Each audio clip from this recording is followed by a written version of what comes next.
Okay, so vsa9 going down to a 15-minute chart. What you'd be looking for really at point A, and this really applies to people who like to take positions at the end of the trading session, for those who are interested in that. Fairly widespread up, increasing the volume, and then the market just turns suddenly weak right at the end. It's got quite a high volume. Okay, that's a weak bar at A. It's not a strong bar. Okay, the volume is a bit too high, way above the average, and you've had a widespread up. Gap down next day. Look at the volumes. The volume's nothing. So market then goes sideways, and then as soon as it tries to go up, look how low the volume is on that blue bar into that previous weakness that appeared right at the end of the previous session. Okay, closing way off the high, and then the market just sinks right off. This bar is C. It's quite high volume on an up bar right at the close of the depth of the market. Really high volume on an up bar, and then the market just gaps right down. Okay. Now this bar, what I have to do is I have to look at the previous bar on the previous chart, because you were talking about this up bar, okay? And I said, I think John, I said that that started out as a down bar and then ended up as an up bar. So what you can see is, if I go forward one, it starts out gap down, okay? Now you've got massive selling climax here, comes back up, starts to retest this high volume down bars here, rallies all the way up until you get really high volume on this up bar just at the close. Okay, so this is why I say I wouldn't trade off a daily chart. I'd never trade off a 60-minute chart, but I'd probably trade off a 15-minute chart, and definitely at the end of the session. Okay, really high volume. You've got an up thrust. Look right at the end of the session, right into the two highs back here. Okay, so that F is an up thrust right into this previous sign of weakness. That's what brings it to life, and that's why that is an up thrust. That's why that is not an up thrust. Okay, that's not an up thrust because you've got a shakeout in the background. That's correct because it's right at the top where there's a previous sign of weakness in the background. All right, so when you see point F, an up thrust into a previous high where there's high volume weakness, that brings that to life. If it's down here just after a shakeout, forget about it. It's not going to work. Right? And I think a few of you have actually lost money on that when you've had what looked to be like an up thrust and then the market just went straight back up again. Okay, so it's got to be in the right place. So again, at F, right at the close of the session, you've got really high volume, and the market comes crashing down, closes in the middle, and then the market starts to go up. Now, on the daily chart, that was on the previous day, so we had the shakeout, came all the way down, and then it ended up as an up bar. The weakness came right into the close, that's why this bar was fairly widespread down, and then it's gone up on low volume. So it'll be interesting to see what that one looks like. Now obviously you've got D, you've come down to a fresh new ground, and then you've got down bar, fairly narrow spread, closed in the middle, and then you've got a retracement of that on point E, and then on low volume, you've got a reversal there, and the market goes up. It doesn't even bother to test look, just goes straight up. The volume's low right until the end, and then you culminates in this up thrust, and you've got a big shakeout there, and then we'll have to have a look at that a bit later. So any of you who are thinking about trading stocks right at the end of the day, that's what you want to be looking for, is high volume on up bars or high volume on down bars, which we don't have at the moment. But that's definitely put options in there, or shorts right into the close. That's one also weak. So there's quite good money to be made out of that, if that's what you're interested in. Okay, so distribution phase. Okay, this is MYGN. I'm not quite sure what that one is, but I think that's another Nasdaq stock. MyGen. Okay, biotech. So what we have is immediately we look, see where the spikes are in the volume. So we've got a fairly widespread up. Okay, then we've got another up bar closed in the middle. The volume is still quite high. Now you've got the follow through as a down bar, but the volume's low.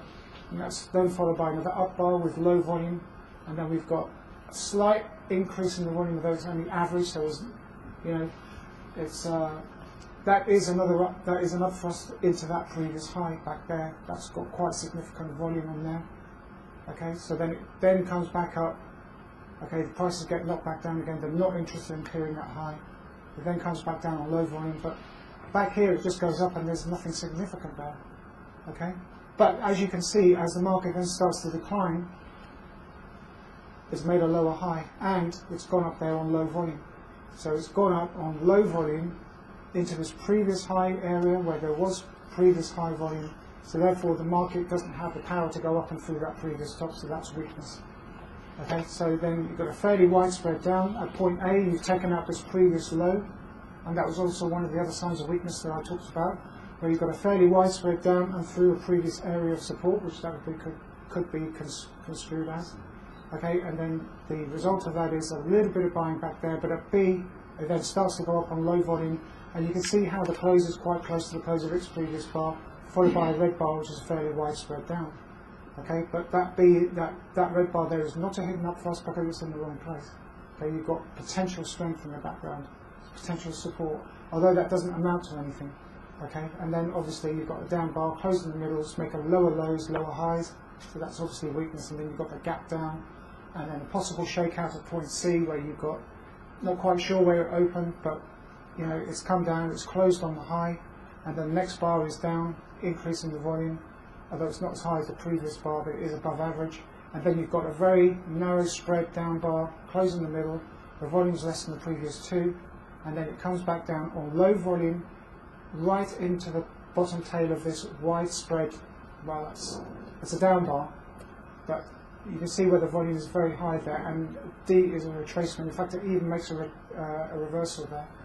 So is D strong then, or do you expect to see retesting if D? You'd be really interested in the position right there. If you were long there, John, then you may possibly be under any pressure.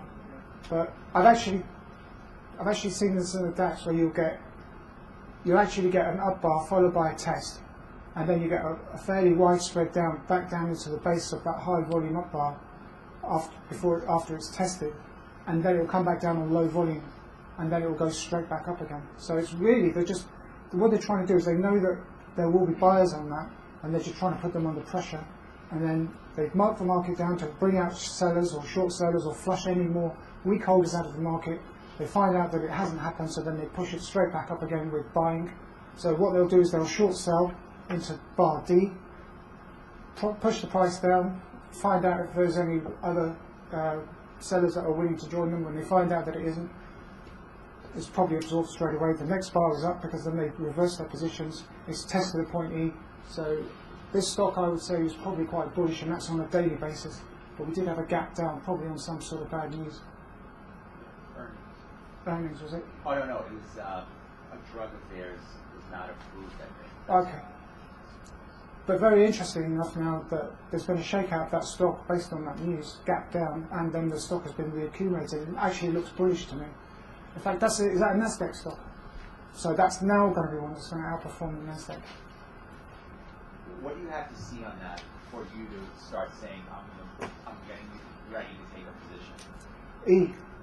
So you're ready to take a position right now, then? If I were trading that stock, if I was trading stocks in that, yeah. Even though there's still a downtrend from the distribution phase, that really hasn't been broken, and well, just stopping volume right there. The market hasn't declined from this shakeout. That low has not been broken at $30. So what I'm asking is do you expect more of a cause-building effect to be? I expect a rally. You expect a rally now? Imminently, if it's not already taking place. I mean, you know, gap down into fresh new ground, high volume. Look, that's same climax. A lot of weak holders done on bad news. But, you know, their job didn't make it. So, you know, that's got all the right ingredients for a rally, if you ask me. It's got bad news, it's got a shakeout, it's got a gap down in fresh new ground. You know, and now it's being tested. You've got a bottom reversal there. Plus, there's no selling pressure on that down bar. Close in the middle, then you've got a tested bar E, or no selling pressure, and then the market's starting to go up. That doesn't look weak to me. You've got all the right ingredients there for a rally, and that's going to outperform the Nasdaq index soon.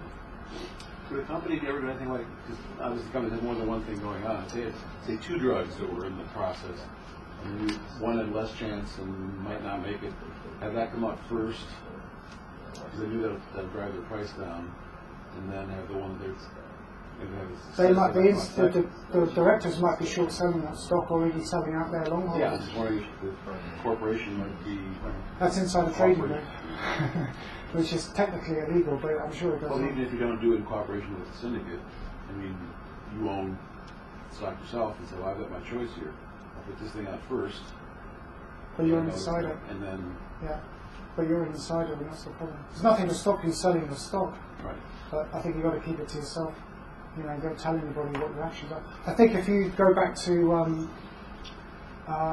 who was that woman, the interior designer? That Martha Stewart. Martha Stewart. She knew somebody who was an insider who was selling out their stock because of some problem with the drug. And he phoned her up and gave her a recommendation to sell. Nothing happened to him, but she got clobbered. Right. But, you know. So, anyway, again, going back to the Nasdaq with Knightsbridge Tankers versus the Nasdaq, you've got, I placed the cursor on this up bar. I've also synchronized the cursor on this bar. So as you can see, the Nasdaq is still in an uptrend, whereas the stock has topped out already. So the stock has actually topped out there and is actually declining whilst the market is actually going up. And then what it does is it comes back up quite high, it's got widespread up, quite high volume. That bar, that's quite high volume, but it's fairly average in relation to the other bars. So you've got a fairly widespread up with a top reversal almost. And you've got another weak bar there on that blue one there. And that must be volume less than the previous two because there's no blue bar there, so that's 1, 2, 3 back, so it's 1, 2, 3. So it's on that bar. It's still low volume on an up bar, although it's not less than the previous two. And it's actually underperforming. So this stock, Knightsbridge, is actually, as of Friday, is actually underperforming the Nasdaq index. So that's a stock you wouldn't want to have in your portfolio if you're a 401 or whatever. Another example, obviously, of when stocks will top out or bottom out before the indexes, which is quite interesting.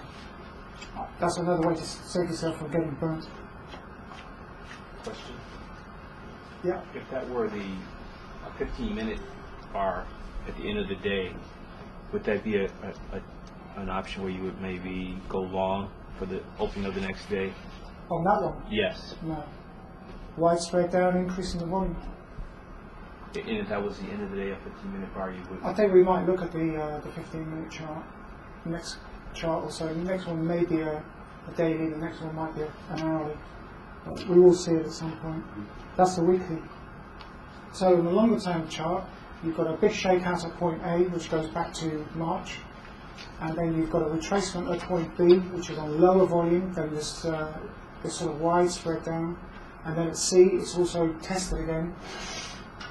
But now we have a top reversal on this week, so I would expect it to now revisit these lows at point A at $10. That's what I would expect looking from that. So it's come down, stopping volume. They've tried to test it. The market, the best it can do is go sideways. And now it looks to do, on this week, we actually have a top reversal right there. So you said it was tested at C. Yeah. That would have been a failed test, right? Well, the next day was up. Well, the next week was up, so it went down. The volume on C, there's lots of sellers there. Yeah, but look at the volume on C relative to bar A. Yeah, that's the number 6, and it's also down there, but the volume is still quite high. So the market goes sideways. They try it again. There's just no response. I would imagine that from point D would have been your best opportunity for a bullish response to that, but it's failed already. So I think the stock is quite weak, and there's probably no way that I would even consider going long on it. So if we blow this stock up again, we blow up the chart. Now, okay, so I've got a couple of lines on there. I think that might be the crosshairs. That's July's price bar. What I have done is I've drawn a line on that high back there, on that top, in anticipation of possibly the market pushing up through there and then testing. But at point C it didn't, it just had a widespread back down through it. So then that would cancel that line out if you had that up there.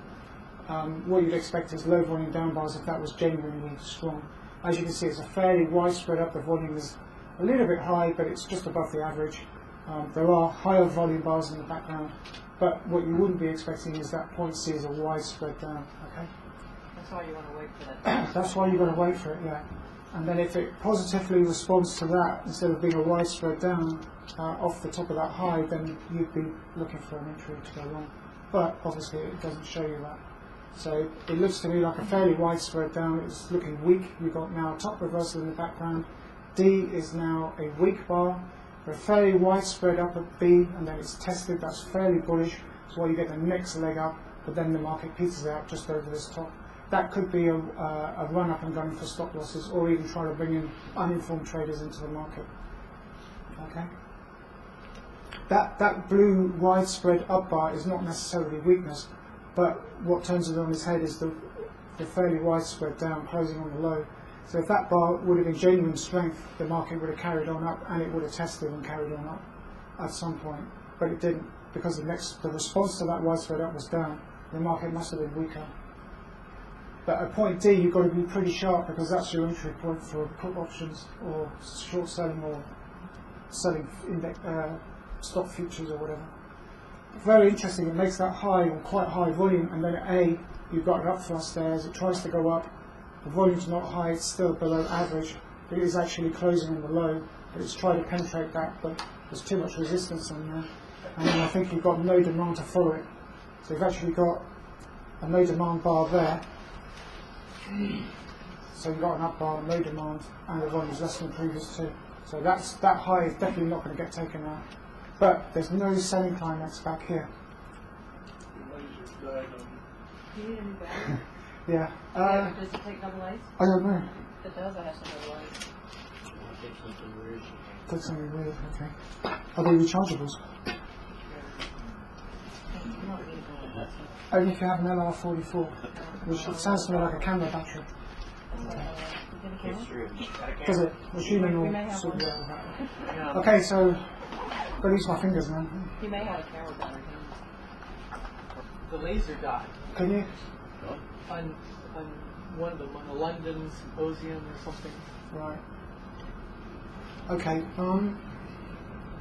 So what can I use? Okay, I don't really have a stick, so can't really use anything. What about that? My watch strap. Why not? Okay, so we've got. Actually, Look, I'm not pleased to see you, okay? So we have widespread up, quite high volume, and then it starts to come up on low volume. Then we have an up thrust into the top of this line. You've got no demand to follow. The market sinks down. There's no selling climax, but as it comes down on low volume, especially here where this becomes very strong, so the effort is to push it through, but the result is that the market was weaker than they thought. Okay? So D, very weak bar. You've got 1, 2, 3, 4, 1, 2, 3. Oh, it is low volume on our bar, I misread it. Okay, so that's no demand bar. You've got a top reversal right in the background. Got weakness there, and then the market's just sinking right off. So that's on the daily chart. Sebastian, can you go back there real quick? Sure. When you look at bar B, isn't that a little suspect, B as a boy, that here you have this huge volume, you know, there's lots of power there, and for it to stop just before your 16 line, it has got to be a little suspect to begin with, right? But the spread is wide and it's closing on the high, and it's tested right afterwards. See, that's why you got another leg up, but there was no response to that, which is very interesting, if you ask me. Now, we have some text there. Okay, I think this is a question from... Did you put that text on there? Okay. Okay, I'm going to have to read it off there because it's not quite so clear on here. Okay, so Janet says, on the 28th of the 4th, where we had high volume down bars at the first of the session, and then a retest of these levels on the smaller volume at 10 o'clock. During the day, it retests these areas again on low volume. Okay, so on the 28th, so it's there was high volume on down bars. retest the levels at 10 o'clock. So the 28th is there. So you're talking about these down bars, and then it's retested later on in the session. Is that where or 10 o'clock you said? So 10 o'clock. 10 and then they come back down kind of. Yeah, a bit later on. Yeah. So that's basically sinus strength 6. So you've got, you've got a bit of weakness right there at the end, and then they ram it down. Then they step in, they buy it, they push it back up, and then it comes back down again. Quite high volume. There's still supply there, and then it goes up on low volume. And then it comes back down, which is the result of that low volume up bar, and then it comes down and the volume's low again. So again, it's just going to go sideways. You've got strong and weak bars thrown in the mix as well. Okay, so then the market goes sideways, and then it goes up on low volume, and then it comes back down on low volume. This must be very frustrating. Now, right at the end there, that's your cue. All right, that's where it becomes clear now, Janet. Right? So you've got down bars, and this is quite strong, and the volume's ticked up quite high. And then next day, gap up, and then off we go. And I can see you put an uptrend in there. So yeah, that's gone sideways. You've got a little bit of a shakeout. You've got weakness on the previous day. Can't really see anything there. It's gone up on low volume, topped out, and then it's come up, made lower highs. And then yeah, that's a shakeout. You've got that churning, so that means they're going for stop losses, trying to flush as many traders out as possible. And then the market goes sideways, it goes up on low volume, it goes down on low volume, but right at the end, they mark it down, the volume comes in, and gap it up next time. Okay? Okay with that? Okay, so, Jared goes on to say, I'm observing that when you have one distinct bar at the end of the day, such as one at 8th of the 5th at 14:45, widespread with ultra-high volume. Is that the bar you've marked with the cursor there, Janet? So the 8th of the 5th at 14:45. It's not that one. 14:45, yeah. Is it that one? Okay. Right. I'm also noticing that when I see bars going in the same direction as it is the case at the end of 11th of the 5th, right, which is there. There, right, okay. On the increasing volume on down bars into the close, I anticipate it opening up the next morning. So you mean higher? Yeah. I would enter at the close and the close out at the opening of the next session for 2 points. Are these correct assumptions in most cases? I thought there were some days like 6th of the 5th, which is back there, that I would not touch, as there appears to be too much noise at the close. If anything, I would have thought it would have been open down the next morning, not up. Your thoughts? Okay. So if we come back here, we're right at the top of a trend channel. So we've gone up. The volume is quite high, and it comes back down, widespread down, close off the low, but the volume's not really excessive. Now, interestingly enough, the next bar, it does look as though it's struggling to go up. So, and the volume is still quite high. So there's a lot of supply around there. And then you've got this fairly widespread up, closing on the high, almost, on really high volume. And then you've got a down bar just at the close. So I would say that was an up thrust to catch you out. That's what I was wondering. Was Yeah, that's an up thrust. Yeah, that's an up thrust on that high. You've got that weakness in the background there, Janet, and you've got an up thrust. That's to catch your stops and put you under pressure. Right, that's to take you out if you're short there. That's deliberate. That means that when you, on the close of that bar, it'd probably be a lot safer to go in because you know they're going for stops. Okay, so then the market comes back down. Now there's no stopping volume anywhere here, but then it is on the bottom of that trend channel. So then it comes down, volume decreases, fairly widespread up, increase in the volume. It's not excessive compared to say that volume or that volume or that volume. Comes back down on low volume. Okay, test that bottom of that trend channel, and then right at the end of the close, I'd say that was probably gunning for stops, trying to mislead as many traders, whipsawing, probably just marking the market around for orders, pools of liquidity. You've got up bars, so it's not really significant on there, but being at the bottom of the downtrend, I'd say that there probably was some sort of support on there. But I wouldn't trade in that. Me neither. See, that's I wouldn't bother. that's a lot of noise. Yeah. Just these are wide spreads, and they're gunning for stop losses, trying to flush as many people out. Yeah. But you know there's something going to happen after you see that. So then the next day you've got a fairly wide spread up, quite high volume, and then you've got another high volume up bar, closing in the middle with the next bar down, and you've got a wide spread down, but then the volume decreases. Then again it bounces off the bottom of this trend channel. Now you could actually go long on this red bar here, because I think it's down on volume less than previous two. In fact, it must be, but it's really quite low. It's much less than the average. So it's right at the bottom of the trend channel there, Janet, and it's a down bar, narrow spread, close in the middle, and the close is quite close to the close of its previous bar. But what brings it to life is this, and you've got an old low in the background. So that could probably be your entry point. And you ride it up, you've got quite high volume as you marked it off here, that's weakness. Okay, now the market's struggling to go up, it's going almost sideways. So yeah, they're distributing it right to the close. The next day is a gap down bar. It then goes up on low volume into a previous high volume up bar, so that's weakness, as you know. Comes down, bounces off the bottom of that trend channel. You've obviously marked the high, but it bounces off that, so it gets rejected, it doesn't go up and then start testing off that. So yeah, and then you've got the quite high volume, you've got really high volume on these down bars here. So that's pushing down. So that's quite weak as well. They gap it up to catch you out, obviously, but it won't last long. You know what Tony was asking, on that before, and I just wanted to make sure that at the end of 5/11, on May the 11th, those three red bars, Seb, where you have increasing, you have increasing volume, and then that last bar, which is more of a narrow spread on that real high volume. And the one, Tony, that I think you were looking at had a real wide spread. And if it has a real wide spread, I usually stay away from it. But Sebastian, is that a correct assumption that, yeah, it's the weak. narrower the spread and the higher the volume, I'm feeling a lot more comfortable getting into it. Yeah. To go long the next morning. Or going long that night and then get out the next morning. Yeah.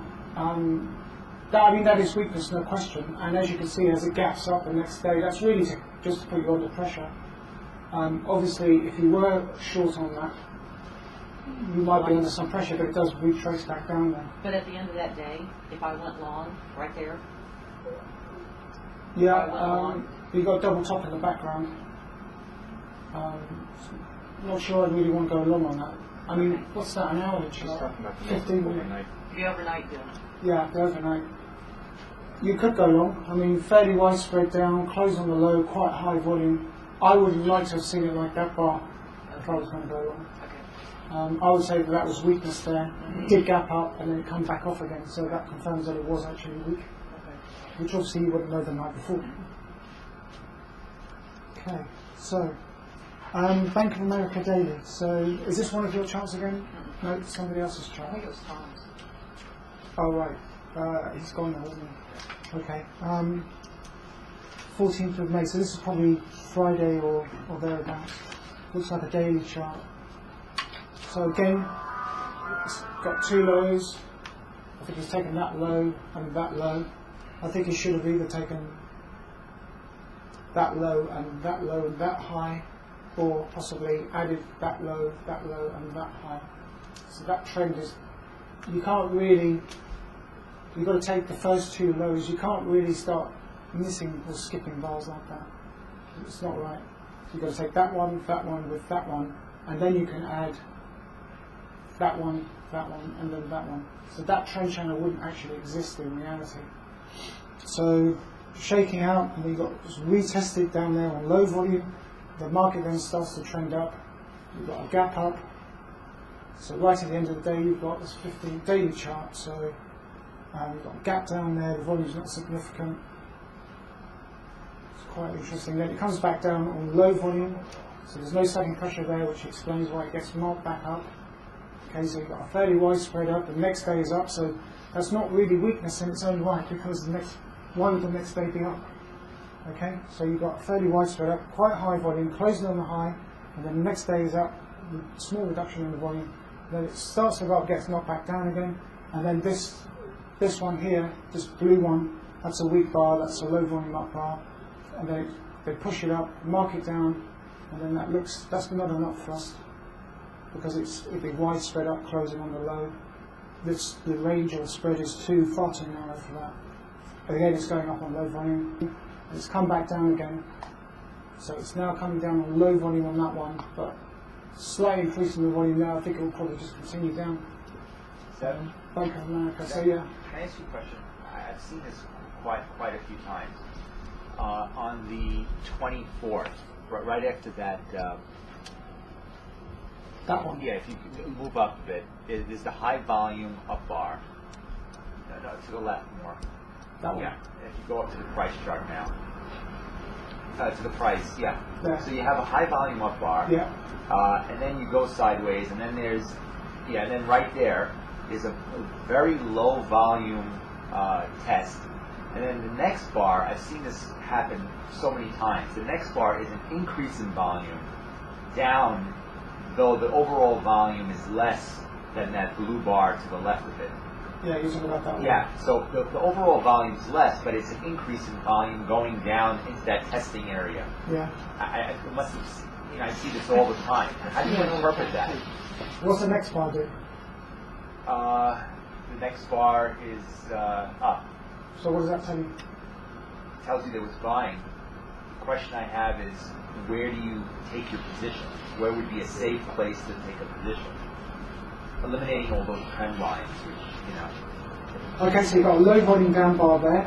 Uh-huh. That's volume less than the previous two. It's still in an uptrend because you've still got a higher low. Okay, yeah, you've got some buying there. Increase in the volume, but don't forget the volume is still less than average there. Right. So it's still low.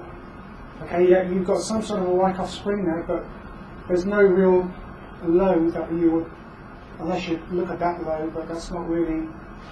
You'd really be looking for something, say, like down here where you've got a low like that, but you don't have it, you see. What about that last red one?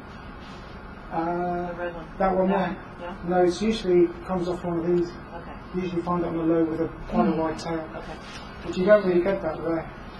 So it's a bit of a strange one. It is in an uptrend, but you've got to see that it's a mixed bag again. You've got low volume up bars here, and you've got low volume down bars there. So it's not really that clear, to be honest. So that's why you look at the overall trend is up. It does manage to get up. Maybe if you've got a break up, so you've got that down bar there with low volume less than the previous two, it's fairly narrow spread. Maybe you might want to take a position at the end of that one, because it's got fairly wide spread up, so that confirms that was actually strong, and then it continued up until it came up to here when the volume started to come back in. And as you can see, if you look right in the background, you've got a previous top there. That explains why you had a lot of sellers right into that high. Okay, so as it approached that former high back there, the market turned negative. But at that point it was strong because it's going down on low volume. Okay, you've got a little bit of weakness there as it's trying to go up. There must be something in the background that's making the supply hit the market, unless there were just locked in traders who were just desperate to get out, break even, or alive, as it were. But as it comes back down, there's no real, there's quite high volume on that up bar, which is, you've got to take that into consideration. And you've got a down bar, volume less than the previous two. Okay, then you've got an up bar, slight increase in the volume, and you've got another up bar with volume less than the previous two, then it comes down, closes off the low. It's not easy to read. To trade, I would imagine that would be quite a difficult one. Look at the chart. Back on 3.6, that one, right in there. I bought some calls right there, Right. and I got out too early. I got out when it got up into the 5s. What would have kept me? What should I have done differently? I can't even tell you why I got out at 5. I guess I thought it was turning for some stupid reason. Can you, when you trade your options, can you put in your stops to lock yourself into a profit above where you got in? So why didn't you just do that? I mean, on a futures contract, you can take, say you've got in at say 6. Say this is the S&P mini, right? You've got 2 points there. Say you get in at 6 and it goes up 5 ticks. Can you then put your stop loss in at 1 tick above your entry point? So you lock yourself in, you cover your commissions, and you give yourself some profit. Well, that's what you want to do then. Because what it's done is you've got quite a mark away from this low. So you've got some sort of shakeout there. It's retested on low volume. Done the right thing, you've gone in. What you did, but you probably didn't use a stop to protect yourself in case the market came back down. and that's probably why you panicked yourself out. Now, had you done that, you could have just said, right, I'm going to give that space now to do what it needs to do, and then I don't have to worry about it because I'm going to walk away with at least something, and I'm going to protect myself. I'm going to cover my broker's commissions, plus I'll have something. So, what you need to do in the future is, if it marks itself up away from your entry point, then just protect yourself with a stop in front of your position to lock yourself into a profit and cover your commissions. That way you can just ride it all the way up then. Because once it's in a uptrend, see, I don't really understand why you close it down. You've got a shakeout there followed by a retest. No weakness there, is there? There must have been something that emotionally... Something outside of it was emotional. Emotional, yeah. You got yourself out because of your emotions, yeah. And It was a banking stock had gone up, and I was just flexed here. yeah, there is some weakness coming in the market, but look at the I result. felt lucky. You know, they made the effort, and then there's just no follow through. There's just no selling pressure there. That's why it keeps going up. But every time it breaks a high, you start to get the volume coming back in. But the result is that it comes back down. Even if you drew that line on the top of there, look, it's bouncing off it, really, isn't it? So they're using that as support and resistance. They're breaking through on this one, which explains the high volume, and then it comes back down. It's not really selling into that, is it? I mean, look at this one here. Look, comes back down, low volume. Here, comes back down into that high. Leg up, then you bring up your line. Comes back down, bounces off it really.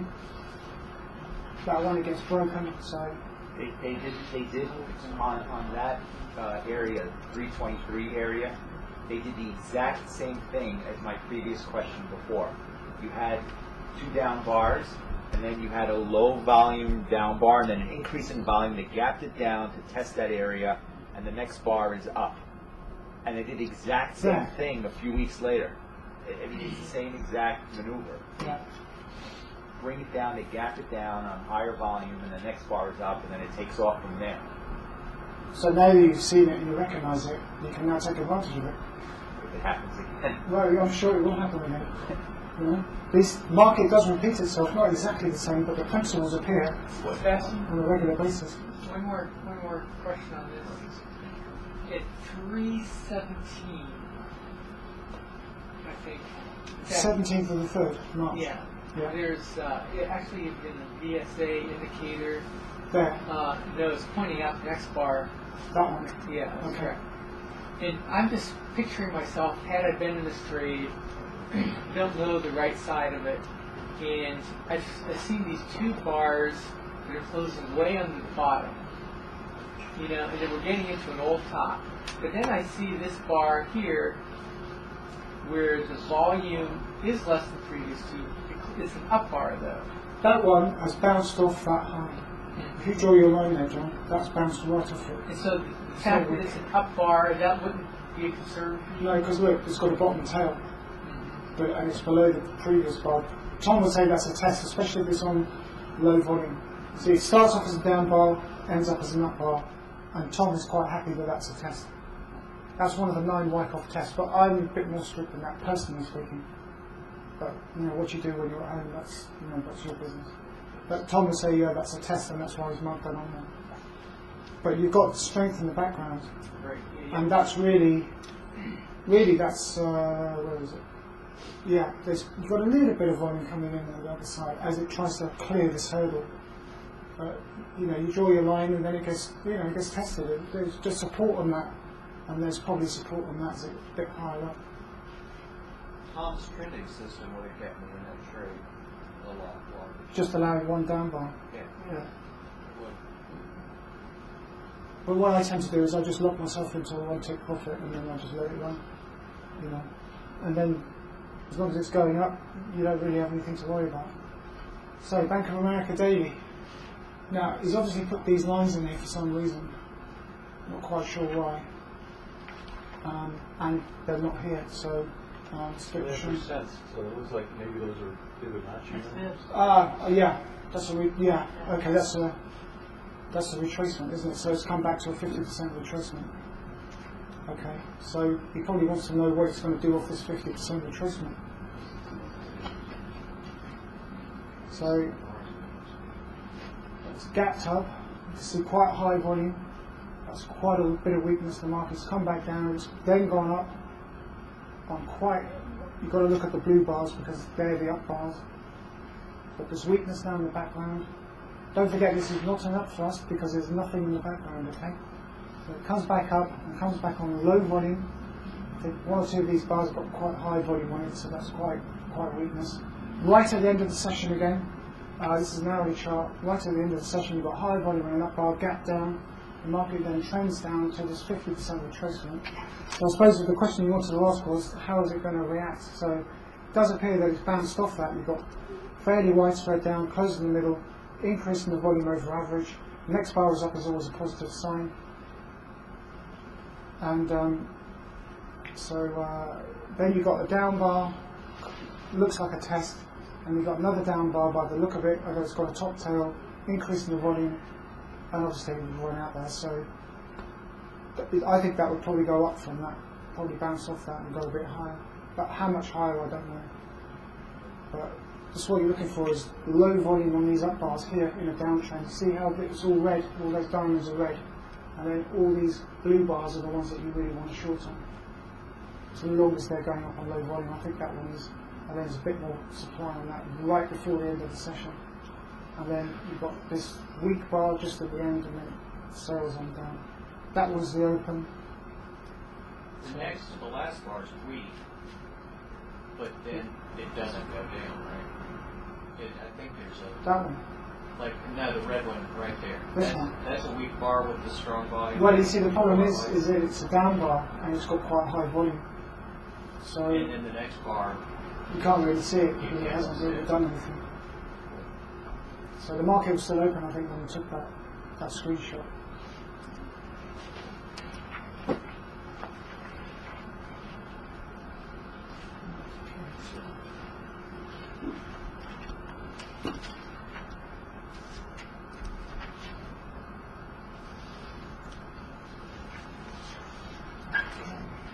So I think he's blown it up a bit more so that we can see it a bit better. We've obviously got a gap up. This Bank of America 30-minute chart. It's come back up, made a second high on low volume. Okay, so it's back into the previous high volume up there bar area. So it's gone up on low volume, ticks down. I think he's really interested in what happens on the 50% retracement.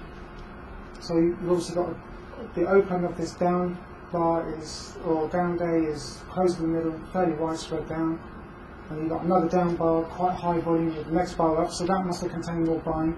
Then it starts to go up on low volume. Okay, nothing really significant, a slight increase, but it's only average, there's nothing excessive there. So then you've got up bar into a previous high, and you've got a fairly widespread down. So yeah, that looks like to me a top reversal in the 30-minute chart. You've also got these weak bars here where they do struggle to be going up, and it's in a downtrend as well. So maybe that's something else. You know, you've got another weak one there, you've got weak one, you've got that one's a weak one. So when you've got these red diamonds, you want to just consider just going short on those. So that looks like, the trouble is with that is that the spreads are not that wide, so it may well not respond to that. But you've also got this in the background. And then it's coming down, there's a low volume down bar there, volume is less than the previous two, and then the market's ticked up from there. So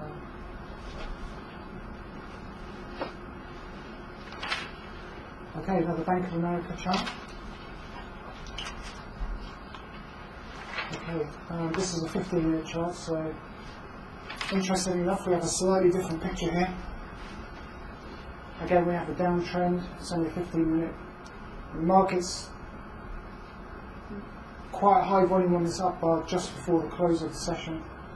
The market started out down and ended up, and then it comes, next bar is down, closing off the lows. Quite high volume, and you've got high volume on that up bar. There's a lot of supply around just at the open here. Okay, so and we have a fairly widespread down. The volume starts to decrease, it's less than the previous two. That results in the next bar being up, also on low volume. It then starts to tick up to this high, but then we get not a test bar, but it's a down bar, narrow spread, close off the low, and the volume is higher. It's less than the previous one, but it's higher than the third one back, second one back. So that's not a test. Then we have what starts out as a down bar and then closes as an up bar, and the volume is less than the previous two, so that's another one of Tom's tests.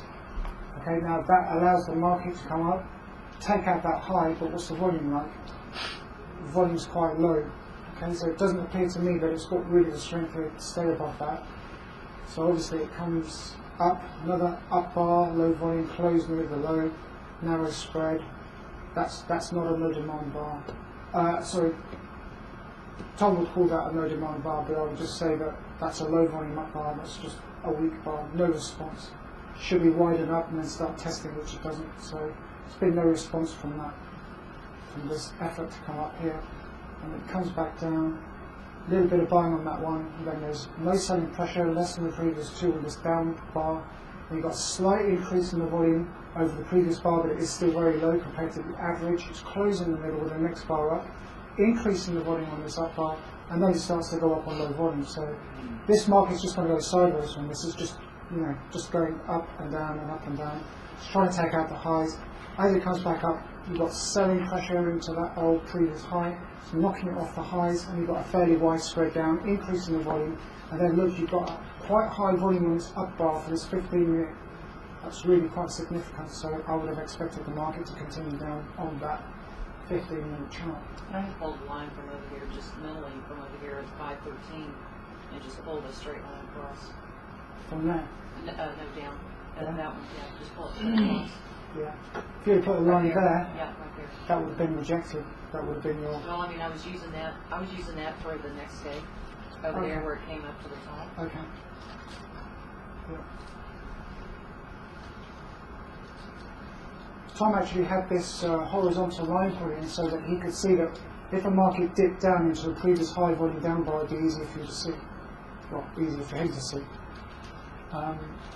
So that's why you've got the live price cursors. It's actually could be quite good. If you've got, say, like a shakeout and it comes back down, you've got the live price, you can actually see whether it's down into that shakeout area.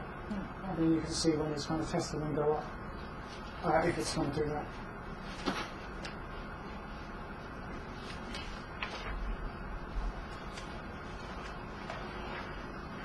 And then a 5-minute chart. Okay.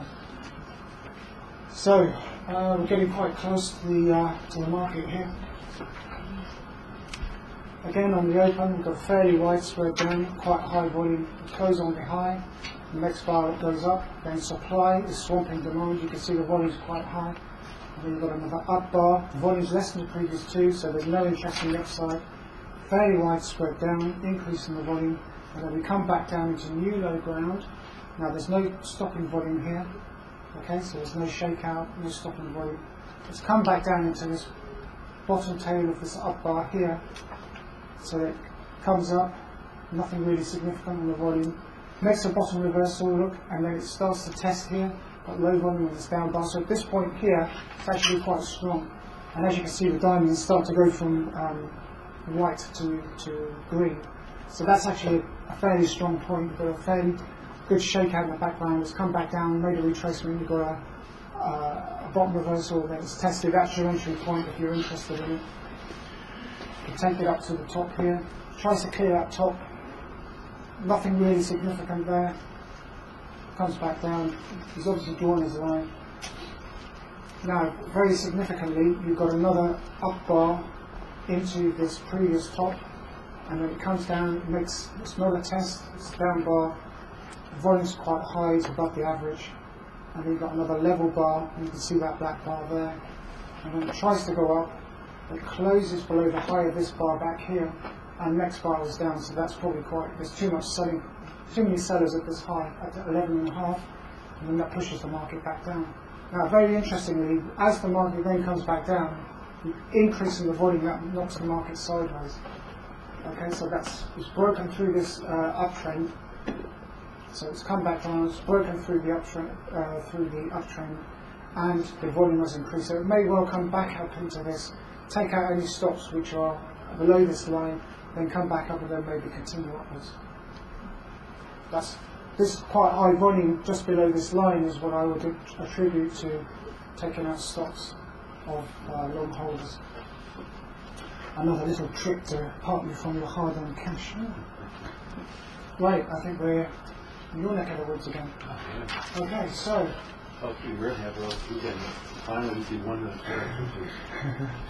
What's your camera maybe for, a right? silly thing to do. I mean, Okay. maybe I might not be doing 1 minute anymore. Right, okay, so you'll be sick of looking at charts after today.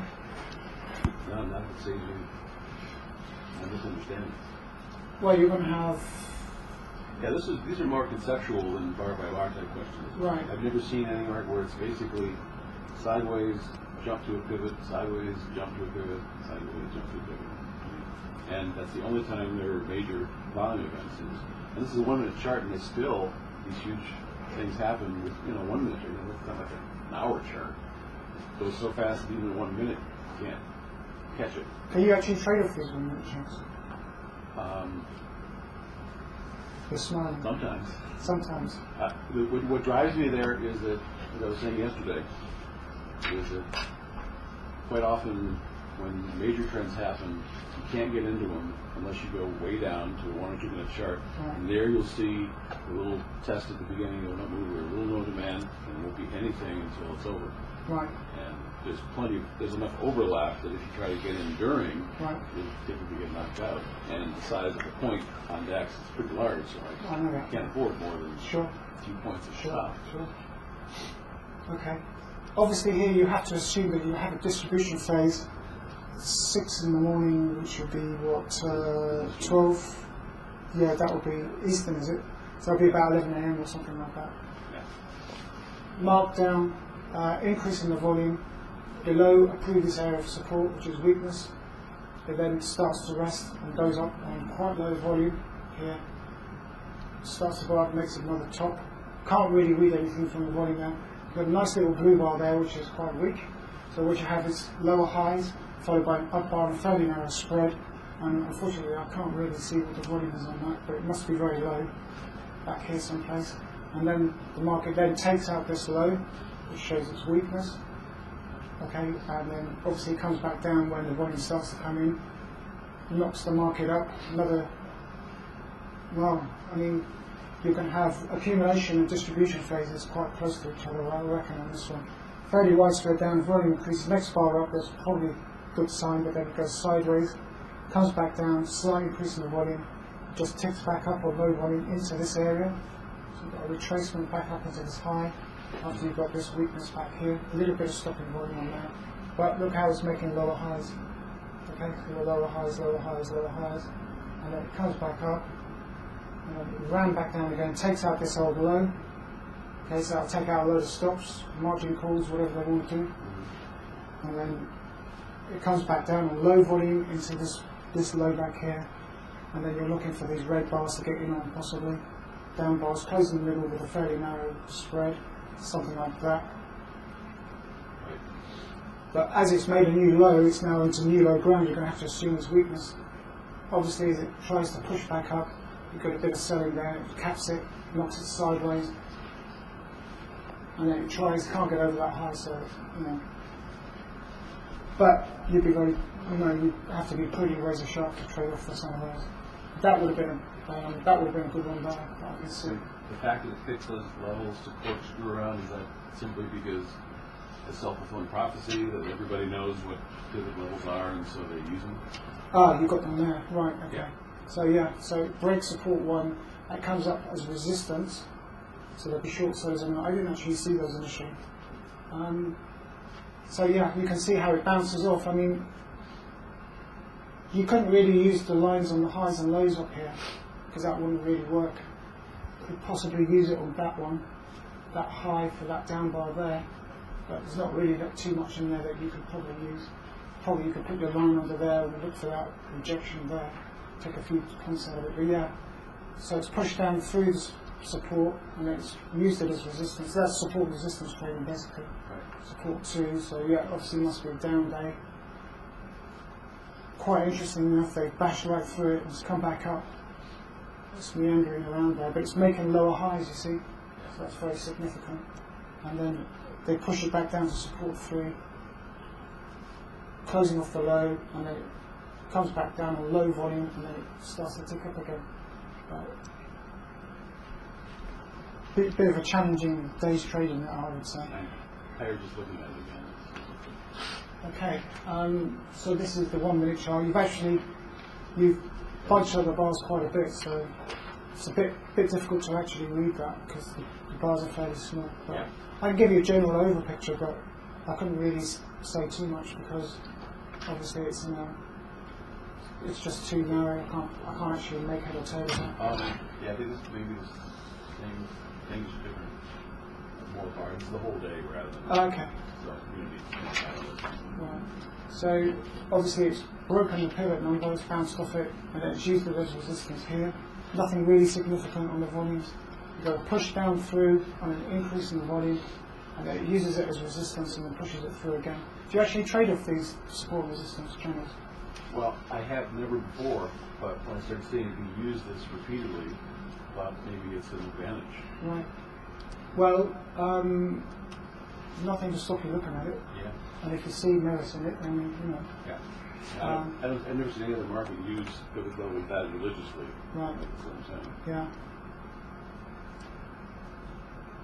Yeah, but significantly you've got lower highs.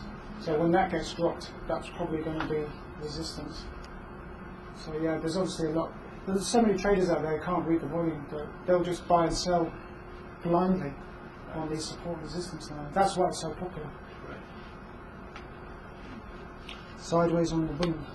Yeah, this is that 5 minutes window you recommended a few Right. weeks ago. Okay.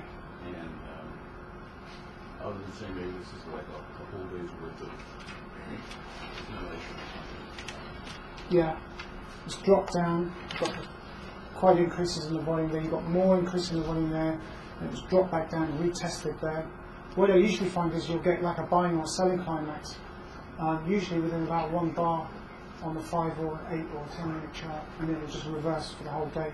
I mean, obviously you didn't have that here, but see, it's interesting how you've got stopping volume and it goes sideways, a distribution channel, comes back down there, and then there's another shakeout back into this low, and then it comes back up until it reaches this high, and it's just bouncing off. And it's just bouncing off buying and selling orders up highs and lows. See, that's what it's doing. You've got buyers on that low, which explains the high volume down bar, close off the low, and then it comes back up, and then it's bouncing off that. So that's all that's going on. Then you've got another one there where it's bouncing off that and goes up. Yeah, what people are doing are trading off highs and lows. Like again there, they've taken that high and they're just bouncing off it, and then it comes back down. It bounces off that low. That's not a bad way to trade if you can make money out of it. You know. But you've got to be pretty quick with your stops, because if you get caught out, you're under pressure. I think that's €10 a tick. Yeah. So you've got 121.23, so that 3 will represent €10. And if it goes up to 24, then that will represent a €10 profit. Yeah. Or down 1 to 22. Each dotted line is like €100. But you can see how if you drew that line on there, it's come up there and it's bounced off it. So that shows you they're buying and selling on these highs and lows. So there, and then there, down there. That's risky though. Yeah. You can make money, but it is risky. Because you're blind, you might as well put your money on the horses. So, okay, 1 minute chart. Okay. Yeah, this one I had because it doesn't allow this either, but there just seem to be no major events. Like they did twice, 3 times they got into the salmon colored area. Yeah. And it's sort of unusual. See, as it comes back down, it just sort of, there's no stopping volume really there, it just sort of ticks back up on low volume, and then it just starts to sail back off again. You couldn't probably trade it off a 1 minute chart, you could probably trade it off a 2 minute chart. I can trade off a 2, but not a 1. It's just too quick. You can't get your order in quick enough, and you've got to try and get it within that last 5 seconds, and you're trying to keep your eye on the chart and keep that. It's much easier off a 2 minute chart.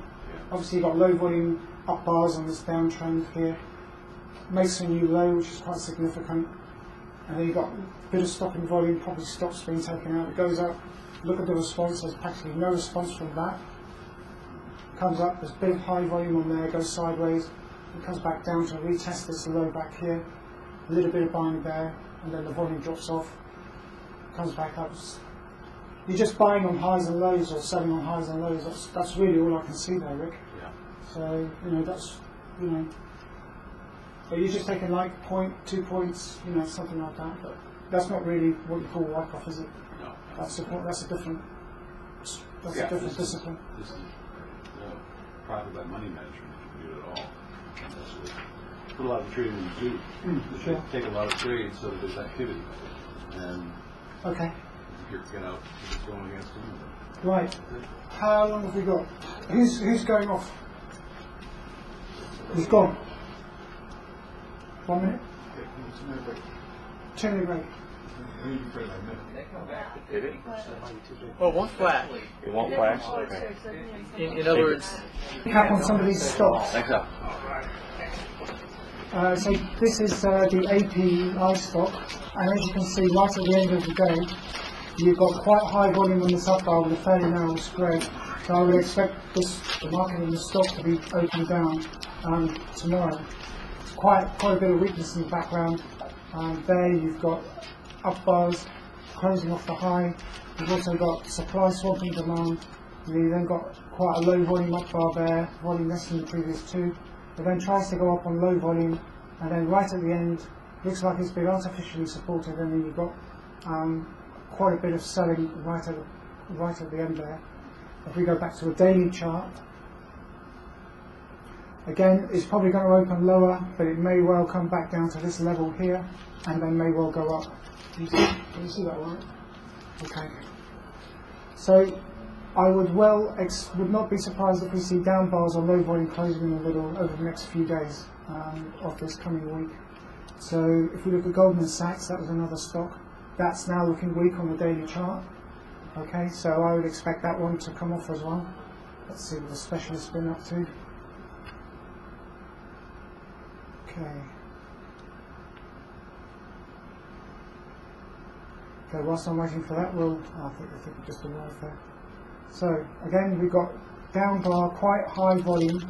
That's not strength, that's weakness there. So I expect Monday to be down. It's in a downtrend. It's just bounced off the top of that downtrend. That would have been a nice little short bar there. It's gone up right into the top of that trend channel and it's bounced off. Okay, that's another fairly weak bar. That's not a test bar there. So it's coming down. The volume is increasing. Fairly wide spreads, as you can see. That's a wide spread. That's an average one, so this is probably going to carry on, come off, at least make a 50% retracement. Okay, so you're looking at 132 probably there as a target.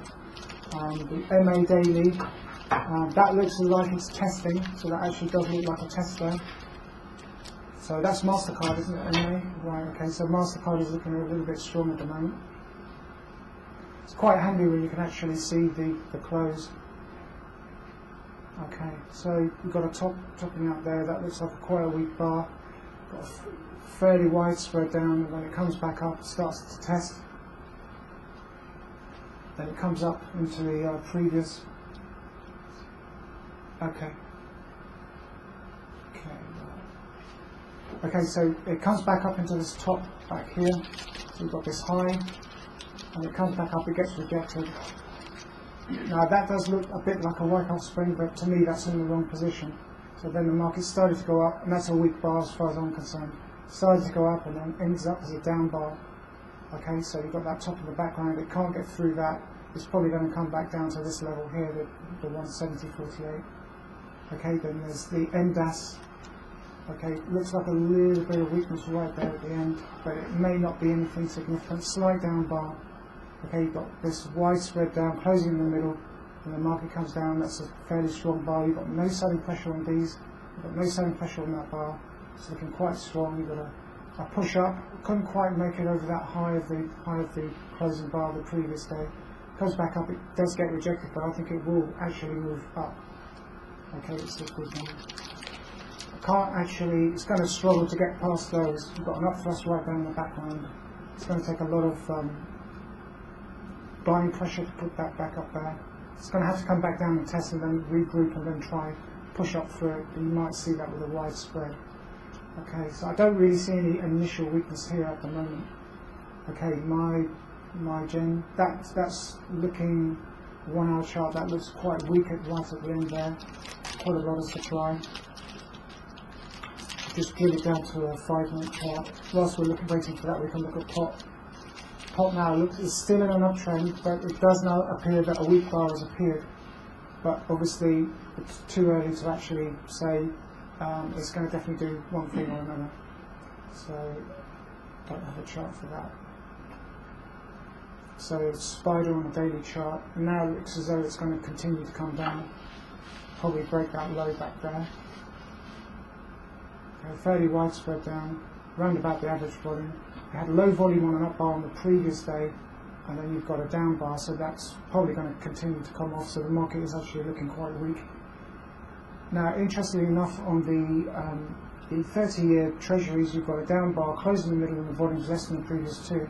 So I would well expect that the top of that trend channel to get broken back there. Okay? So let's see if now we have it. So we've got a little bit of weakness just there at the end. We've got a down bar, close in the middle, the volume's quite high, that shows there's quite a bit of supply around on that. I would not be surprised if it opened down on Monday tomorrow. VCCF daily, fairly widespread down. Now it's taken out this low, that's a big sign of weakness. So you'd not be looking to go long on this stock. On the 15-minute chart, just wait for that to come up. I'll move to CERN on a 1 hour. So down bar, fairly low volume, and then you've got low volume on that down bar. So a little bit of resistance as it tried to go up and through that, got knocked back down again. The volume isn't really high, shows no selling pressure, that's why it's come up and it's pushed through. But as it's come up and tried to get through this previous high, the volume's come back in, it's got knocked back down again. But that's quite high volume on that down bar. So I would expect the market probably to continue up. It's also got low, higher low, higher low, higher low, higher low, and then you've got a slightly lower low. So it is actually in an uptrend at the moment, just there. So you probably could not expect weakness in this market at the moment. Okay, so what other stock have we got? I think I looked at APEI, that looks bullish to me. So now what I'm going to do is I'm going to bring up a chart, and what I'm going to do is I'm going to show you how I started to mark off and send these to Tom. So it's a 5-minute chart, then we'll look at a 10-minute, so it's not too many bars on it. Okay, so I'll just wait for this to come up. Hopefully it shouldn't be long.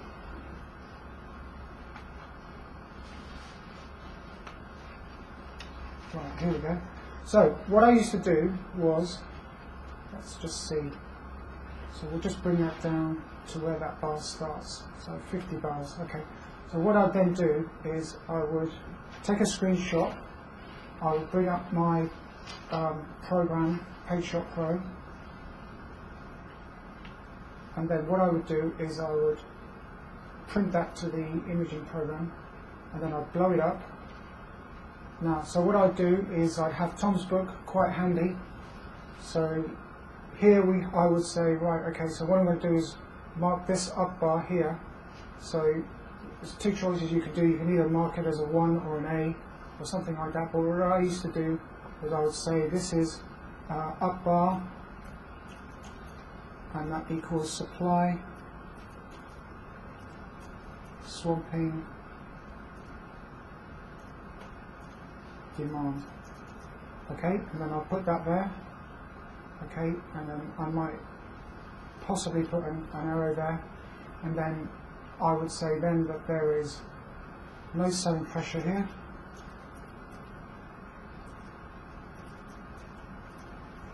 Okay, so on that example, and then what I might do is put that down there, and then I might put a line coming up to where I meant for Tom to look at, and then obviously that's there, and then I'll go back and I'll continue. So as the market, so that's rising now on, so now you've got a top here, you've got a top back here. Okay, so I've messed that up a bit, so let's just put that back on right here. So now we've got up bars on low volume into a previous high volume up bar. So what you would say is that this would now be, I think we could just look through this, and then we can say when we've got a retracement, signs of weakness. Okay, so that would be, okay, so it's a principle 2, sign of weakness, so I could say Number 2, SOW. That's another way I could just put it. I could just put it straight down to the actual numbers, because I've got the numbers. I can look them up. But the good thing about doing this is that it will actually make you go back and look it up on the sheet. So it'll actually draw into what the numbers are, you see. Then what I would do is I would say, right, okay, so this is not a no demand bar here, but it is a weak bar. So you could put weak bar. Because of Tom's eyesight, what I'd have to do is, make the text fairly large, so I might put it down there, and then I might do that. You might think about selling on a bar such as that. Then you could say, on this one, so you've got wide, spread down, taking out low. Okay, but really what you're looking for is you're looking for the principles, okay? So then this would be, you could say that if there was a support line there, it's gone through, but it hasn't gone through on a wide spread, so you're actually looking for principles. So what you could say is no selling pressure, so that would be correct. You've got a sign of weakness there, number 2. On this bar here, you've got up bar, supply swamping demand, that's why it's got knocked back down again. Market has recovered to follow that. Now we're in a downtrend, so then you can say, right, okay, no demand. Okay, so then what you could do is put that up there. So now you've got low volume on up bars, so you can say, right, that's no demand, that's pretty much no demand, but it's also weak. And then, although you haven't really got no demand, you've got low volume on up bars there. The volume is pretty much around about the average. But because you've got the weakness now that's in the background, it's trended down, you're actually looking for weak bars, not strong bars. As you can see here, right down here at the lows back here, what you could do is you could say, right, breaking lows,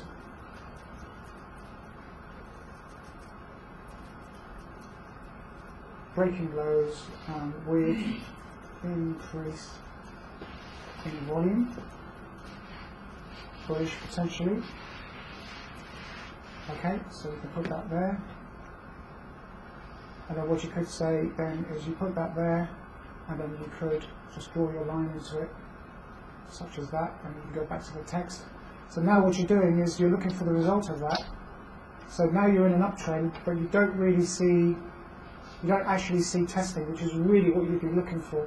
So actually the market's actually coming up on increase in volume, but the spreads are getting narrow. So this is something else that I would put. So I'd say weakness at the end of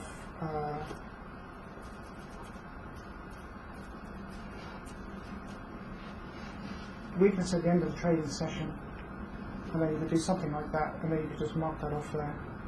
Okay, so now you'd expect maybe the S&P to come off tomorrow. Okay, so what I do is I do something like that. I put the principles in, sign of strength, no demand, test, whatever, and I'd mark those off. I'd print that off, and then I'd send it off to Tom, and he'd say, yeah, it's right, or no, it's not right. When I first sent them, they were rubbish, really bad. But then I got better, and I got better, and I got better. And then maybe this is how I got more or less to the point where I was.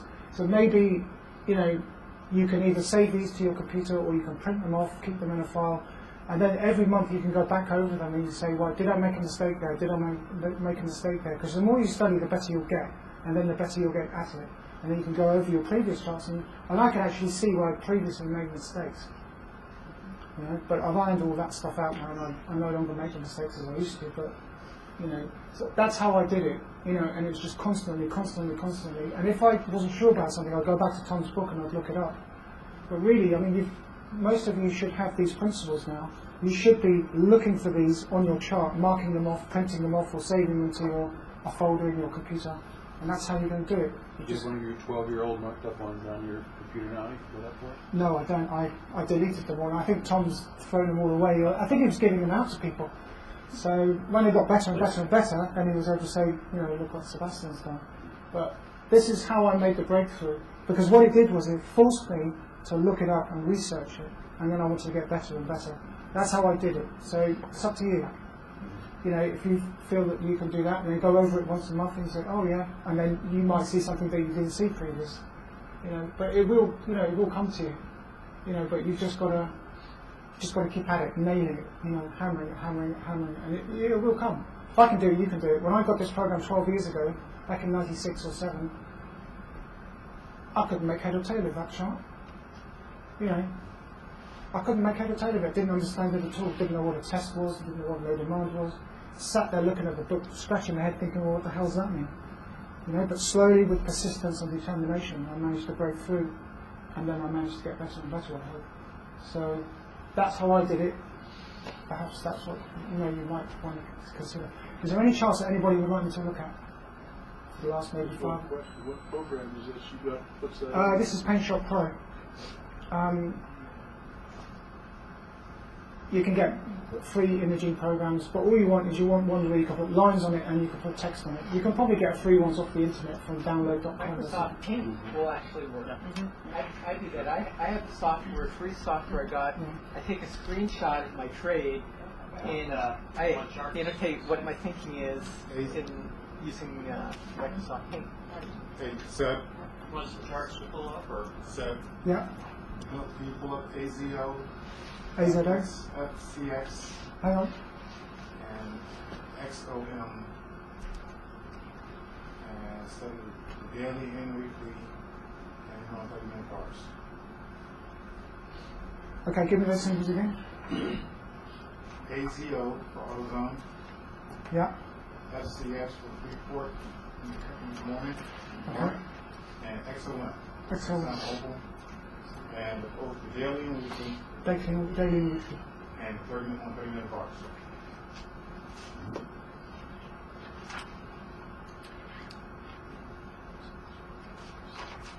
Right, AZO, that's come in, so we'll look at that on a weekly chart. Is this a Nasdaq stock? Or is this a S&P 500 stock? S&P 500. Okay.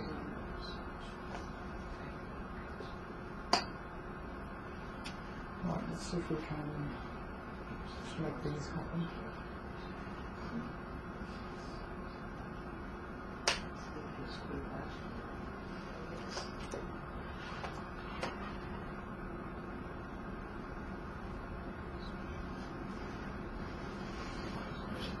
Right, okay, so stock is on a weekly chart. It would help if I had weekly on both of them.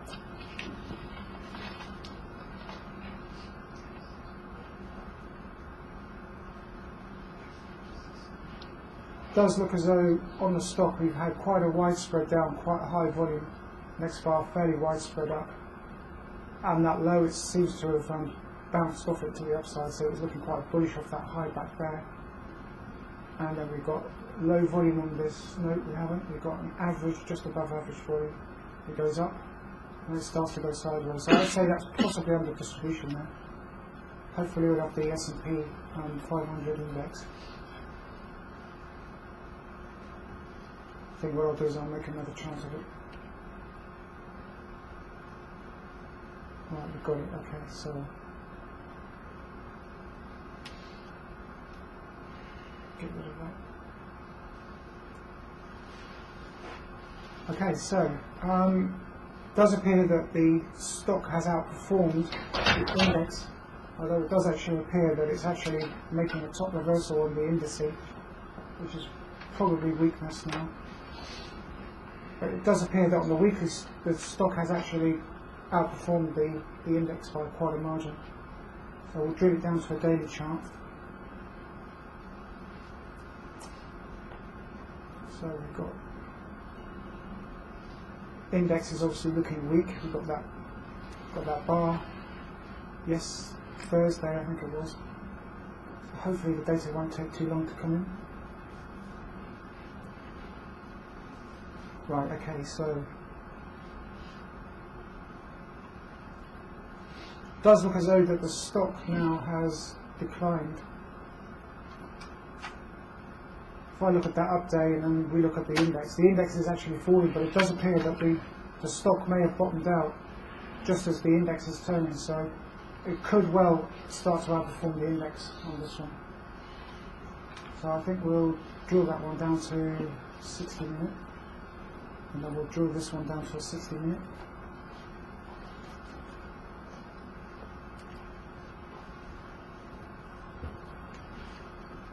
Okay, so the last active trend is that high, and that low.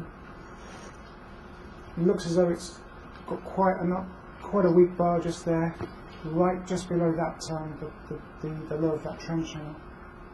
So quite a bit of volume on that, right just at the end of that down bar. So now if we look at the hourly of the S&P 500 and then we look at the hourly of the AZO, I would say it's fairly obvious that the stock is outperforming the index on an hourly basis. But I would say that it's probably going to drift into a downtrend. We've actually got a downtrend which is established now. I'll just mark that off.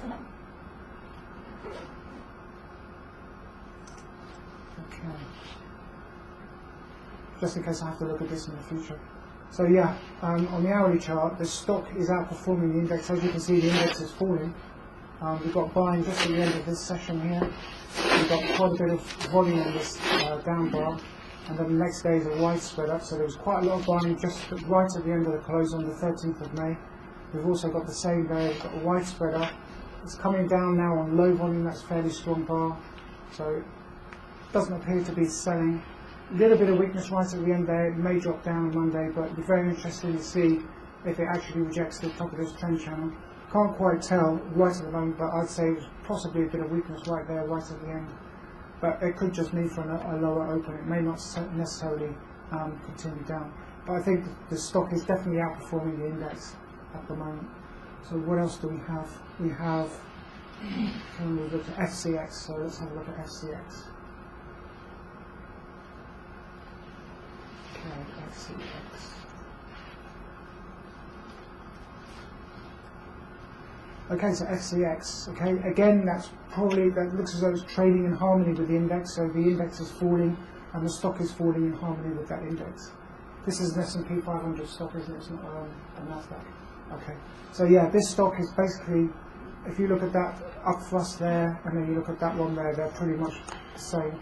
So this stock is now pretty much falling in harmony with the index, so it does appear weak, and will probably continue further down.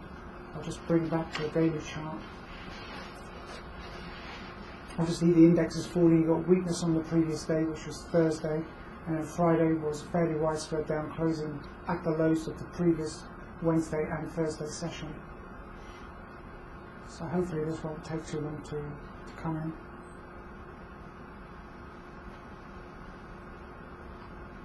And I think we had XOM was the other one, so it was just a daily and a 60 on that, wasn't it? Okay. Okay, so we may have to come back to that XOM. Should be a little bit.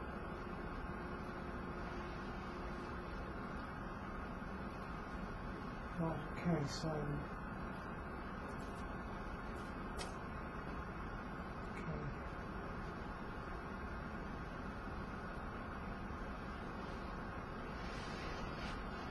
I'm just waiting for this data to come in, so hopefully it won't take longer than a few seconds.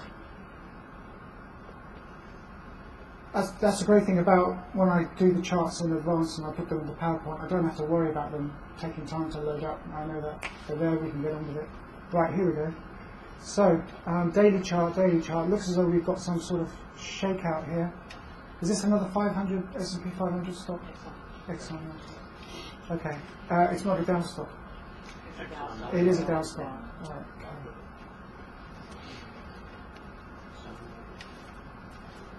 Yeah, I thought I recognised it somewhere.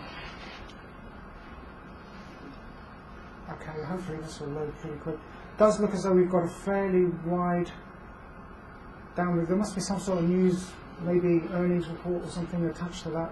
Right, okay. Okay, so the stock does appear to have got quite high volume on that up bar, followed by low volume, almost the same. Next bar is a fairly narrow spread down, then we've got this sort of shakeout. Now on Friday we've got a down bar, a fairly narrow spread, closing the middle with an increase in the volume, so that should be interesting. Now the Dow Jones does look, so you've got low volume on that up bar. It does look as though the Dow Jones is going to continue off, but it'll be very interesting because I'm not sure that Exxon will be continued down as well with the index. I wouldn't be surprised if it did actually, because of this widespread down, if this is genuine, close with the equal close of the previous bar. Wouldn't surprise me if this just came down a couple of bars and then started to go back up again. It does appear that it may have shaken out as the index is still rolling down. So I could well expect to see that this stock will outperform the index in the future. Okay, has anybody got any questions? Or I have one. Back at kind of the end, when we're looking at that end of day strategy, and one of the ones that I'm still having a little bit of problems with is where you have a it'll tick up and then you'll have a widespread down. right? And some of the times you've been saying, well, I think that's weak, and then some of the times I've heard, well, it's going to probably kick back up, or that's strength, and I'm still a little bit confused on At the end of the day. at the end of the day. If we can find some that just have it where it's Okay. Just going to wait for this doctor, the data to come in. Unless I can find another one.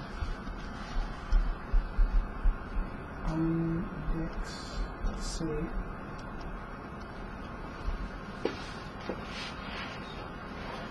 Right, okay, so what we have back up here, Janet, is we've got actually at the top. We've got supply swamping demand, the market's then gone sideways. Right at the end then, we've got an up bar on a narrow spread closing in the middle. And as you can see, the volume is very high there. I would think that would tick in. Yeah, so that one's fairly obvious. But some of them are not always obvious. Right? They're not always obvious. Right. You've got a low back down here, the market then ticks up and then starts to come back off again. And as you can see on this bar, you've got a down bar, the close is quite close to the close of its previous bar. Look at the volume, look how high the volume is, quite high. I would have expected that one to tick up. Yeah, so that's another one that's fairly obvious. But you've also got buying on that down bar, you've got a low, you've got a bottom reversal there. I mean, you could really, the spread is very wide, so that's valid now, because trade data tells us that. But right at the end, it's ticked up and then it's come back down on quite high volume. So now you can see that stock is still bullish. So, I mean, you could probably make $50 out of that. But like at the end of, like this next one said, at the end of the 14th, the very end of the day of the 14th. that one, that's really the last bar. That's the one that really Oh, I'd look sorry, at. on over here to the very end. That one. Oh, wait. This one? No, it was on 511 511. at the bottom. The 11th of the 5th. 11th of May. Right, okay. Okay. That was. We'll talk about that one. No, gosh, when you moved it, I lost it. They were all at the very top, and then one had ticked down. And it was on that. Well, now this one we've already done. Okay. Come on over. Was it a different stock? No, it was on the same chart. Do I go back another day? Yeah, maybe another done. See, on that one, you've got topping out phase just before the end. And look, that's really high. That's an obvious one. That's obvious. Yeah, that's nice. That's a really nice setup. That's really obvious. You're not always going to get that. That's like, as somebody says, they walk through your living room. Elephants walking through your living room. That's quite an obvious one. You're not always going to get to see those, but when you do see them, then that's when you've got to take full advantage of them. Because, you might not see that for the next couple of days, and then, you've got to be sitting on the sidelines maybe, waiting for another opportunity to come.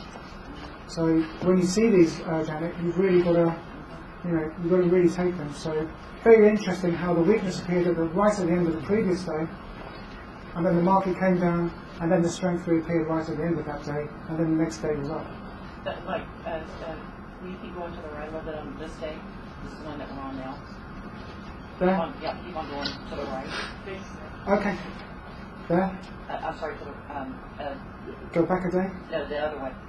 Forward a day. Go forward, sorry. Okay, keep going.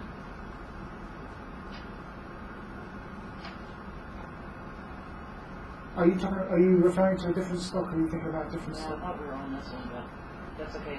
It's where I'm getting confused is when you have an up bar, it's ticked up, and then sometimes you'll have a widespread down, and sometimes I've heard you say, well, that's weakness, and then sometimes I've heard you say, well, I think it's going to tick back up. If it's down bar closing in the middle, If it's the down line bar is closing in the middle, it's going to go back up. But if Line it's is- down bar and it's closing on the lows, Yeah, then definitely that's sweetness. Yeah. Okay, well that Different. helps. Okay. See, if it closes in the middle, Sure. demand must be greater than the supply, because otherwise why would it close in the middle? And there's mine. And the next bar should be up as well. Mhm. Okay. So let me give you an example. That one, down bar, fairly widespread, closing the middle, next bar up. Okay. Let me see if I can find another example there. That one, fairly widespread down, closing the low, next bar is down. Right. Okay. Right. So that one, down bar, closing the middle, next bar up. Okay. So, and especially if it takes out a previous low, then you add more weakness to it. Right. Right?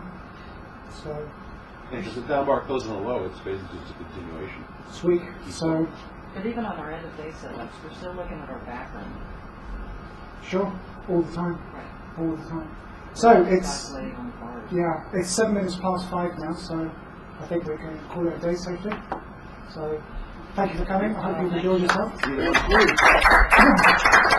you will be in London. So Rick, R-I-C-K,